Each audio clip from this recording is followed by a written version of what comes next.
অভিভাৱক বা আপোনাৰ সন্তানে কন্যা সন্তানে যদি বিদ্যালয় বা মহাবিদ্যালয়ত নামভৰ্তি কৰিছে তেনেহলে আপোনাৰ বাবে এই অতিকে গুৰুত্বপূৰ্ণ খবৰটো নিযুত মইনা আঁচনিক লৈ ৰাজ্যৰ মুখ্যমন্ত্ৰী ডক্টৰ হিমন্ত বিশ্ব শৰ্মাৰ বৃহৎ ঘোষণা কৰা পৰিলক্ষিত হৈছে যে শীঘ্ৰেই নিযুত মইনা আঁচনিৰ বাবে পত্ৰ বিতৰণ কৰা হ'ব বিদ্যালয় মহাবিদ্যালয়ত আৰু তাৰ পাছতেই 1 অক্টোবৰত ছাত্ৰীৰ একাউণ্টত পোনপটীয়াকৈ চৰকাৰী ধন সোমাব। আমি সবিস্তাৰে খবৰটো লৈ অহাৰ চেষ্টা কৰিম।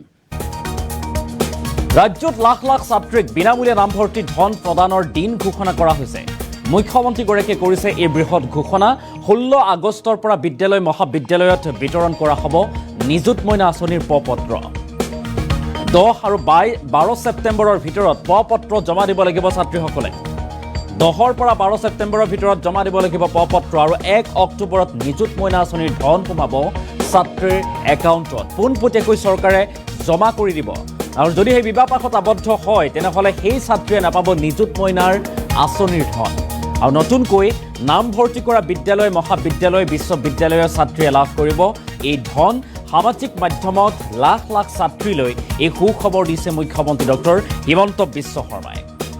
আৰু ৰাজ্যত লাখ লাখ ছাত্ৰীক বিনামূলীয়া নামভৰ্তি ধন প্ৰদানৰ দিন ঘোষণা কৰা হৈছে।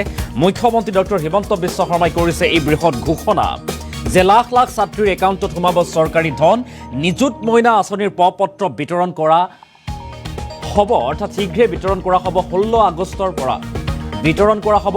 10ৰ পৰা 12 ছেপ্টেম্বৰৰ ভিতৰত জমা কৰিব লাগিব পত্ৰ আৰু 1 অক্টোবৰত নিৰ্বাচিত ছাত্ৰীসকলে লাভ কৰিব নিযুত মইনা আঁচনিৰ ধন। আৰু যদি সেই বিবাহপাশত আবদ্ধ হয় তেনেহ'লে ছাত্ৰীয়ে নাপাব নিযুত মইনা আঁচনিৰ ধন। যদি ছাত্ৰীগৰাকী ইতিমধ্যে বিবাহ হৈ গৈছে, বিবাহপাশত আবদ্ধ হৈছে, তেনেহ'লে সেইগৰাকী ছাত্ৰী এই নিযুত মইনা আঁচনিৰ পৰা বঞ্চিত হ'ব। কিন্তু তাৎপৰ্যপূৰ্ণভাৱে এটা ডাঙৰ খবৰ যে সামাজিক মাধ্যমত লাখ লাখ ছাত্ৰীলৈ সুখবৰ দিছে মুখ্যমন্ত্ৰীগৰাকীয়ে। যিসকলে নতুনকৈ বিদ্যালয় মহাবিদ্যালয় বা বিশ্ববিদ্যালয়ত নামভৰ্তি কৰিছে, যিসকল ছাত্ৰী আছে তেখেতসকলৰ বাবে এই সুখবৰটো, ভাল খবৰটো যে শীঘ্ৰেই আৰম্ভ হ'ব এতিয়া পত্ৰ পূৰণ কাৰ্যসূচী। 16 আগষ্টৰ পৰা পত্ৰ বিতৰণ কৰিব চৰকাৰে বা বিদ্যালয় মহাবিদ্যালয় বিশ্ববিদ্যালয়সমূহত পত্ৰ বিতৰণ কৰা হ'ব নিযুত মইনা আঁচনিৰ বাবে। আৰু নিযুত মইনা আঁচনিৰ অধীনত ৰাজ্যৰ লাখ লাখ ছাত্ৰী উপকৃত হ'ব।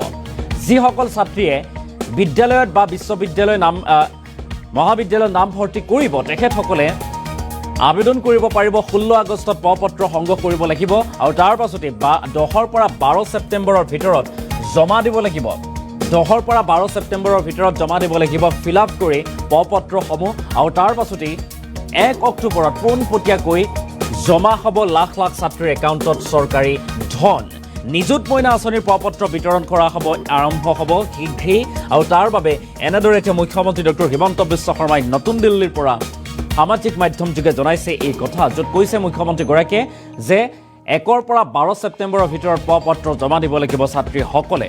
আৰু তাৰ পাছতেই 1 অক্টোবৰত নিযুত মইনা আঁচনিৰ ধন সোমাব ছাত্ৰীৰ একাউণ্টত। যদি সেই বিবাহপাশত আবদ্ধ হৈছে তেনেহ'লে সেইগৰাকী ছাত্ৰী এই আঁচনিৰ পৰা বঞ্চিত হ'ব, অৰ্থাৎ নিযুত মইনা আঁচনিৰ ধন লাভ নকৰিব।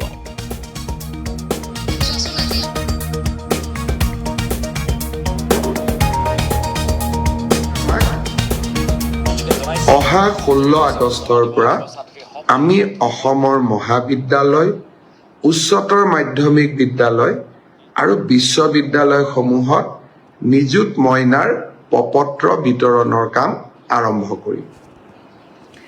সকলো কলেজত এইবাৰ নামভৰ্তি কৰা ছাত্ৰীসকলে বিনামূলীয়া পত্ৰ পাব।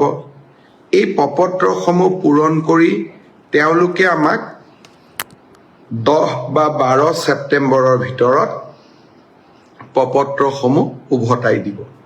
মোৰ মনত ইচ্ছা আছে যে নিযুত মইনা আঁচনিখনৰ প্ৰথম ধন আমি যাতে 1 অক্টোবৰত ৰাইজৰ ছোৱালীসকলৰ, আমাৰ কন্যা সন্তানসকলৰ একাউণ্টলৈ আমি পঠাব পাৰোঁ। অৱশ্যে আপোনালোকেও জানে যে নিযুত মইনা আঁচনিখন হ'ল চাইল্ড মেৰেজৰ বিপক্ষে লোৱা এখন আঁচনি, অৰ্থাৎ জেণ্ডাৰ জাষ্টিছৰ কাৰণে লোৱা এখন আঁচনি। সেইকাৰণে ডিগ্ৰী পৰ্যায়লৈকে যিসকল ছাত্ৰী কলেজত যায় কিন্তু তেওঁলোকৰ ইতিমধ্যে বিয়া হৈছে, তেওঁলোকে আঁচনিখনৰ সুযোগ নাপাব। অৰ্থাৎ পোষ্ট গ্ৰেজুৱেটত বিয়া হোৱা ছোৱালীয়েও এই আঁচনিখনৰ সুবিধা পাব, কিন্তু হায়াৰ ছেকেণ্ডেৰী আৰু ডিগ্ৰীত বিয়া নোহোৱা ছোৱালীৰ বাবেহে এই আঁচনিখন মুকলি হৈ থাকিব। মোক কেতিয়াবা ল'ৰাসকলে সোধে যে মামা আমাৰ কাৰণে একো আঁচনি নাই নেকি? চাইল্ড মেৰেজৰ বিপক্ষে লোৱা আঁচনি এখনত মই ছোৱালীসকলকে অন্তৰ্ভুক্ত কৰিব লাগিব, ল'ৰাক অন্তৰ্ভুক্ত কৰিব নোৱাৰো। কিন্তু ল'ৰাসকলৰ কাৰণেও মই কি কৰিব পাৰোঁ মই চিন্তা কৰি আছো, আৰু সময়ত মই মোৰ ল'ৰা ভাগিনসকলকো মই ভাল খবৰ শুনোৱাম। আজি মাত্ৰ ইংগিতটো দি থৈ দিলো, আমি ছোৱালীৰ লগতে মোৰ ল'ৰা ভাগিনসকলৰ কাৰণেও মই নিশ্চয় ভাল কিবা এটা কৰিম। আজিলৈ ইমানতে এৰিছো। অহা 3 দিন দিল্লীত থাকিম, 25 তাৰিখে মই অসমলৈ উভতি যাম। এইকেইটা দিন দিল্লীত থাকিলেও অকল অসমৰ সমস্যা লৈ মন্ত্ৰীসকলক সাক্ষাৎ কৰিম, সংসদসকলক সাক্ষাৎ কৰিম, কেন্দ্ৰীয় বাজেটো আহিব।